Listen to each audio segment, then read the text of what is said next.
গভীর রাতে গহীন রাস্তায় আমরা ঘুরতেছি। এই দেখেন চারপাশে জঙ্গল, গাছপালা, কোনো মানুষ নাই। গভীর রাত এখন। এই যে দোকানপাট সব বন্ধ, দেখছেন? এখানে আমরা আগে ক্রিকেট খেলছি, ক্রিকেট খেলা মাঠ ছিল। শেয়াপুর মাঠ। এই যে এই রাস্তা দিয়ে এখনো চলাচল করতে রাতে ভয় লাগে।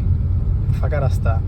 এই পাশে না কয়দিন আগে একটা টাকা দিয়েছি কিন্তু এই পাশে এই যে এইদিকেই রিসেন্টলি হ্যাঁ বাড়িতে নাকি রাস্তায়? বাড়িতে। অন্যটা কিন্তু এই শরীফ ভাই এটাই যে পুষ্করণী ছিল না, গর্ত ছিল পুরোটা।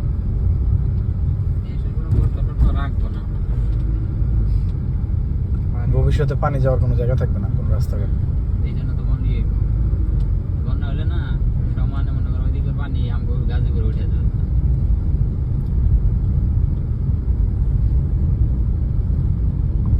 একজন পাওয়া গেছে আল্লাহর বান্দা, এই যে গভীর রাতে রাস্তায় সাদা পোশাক পরা।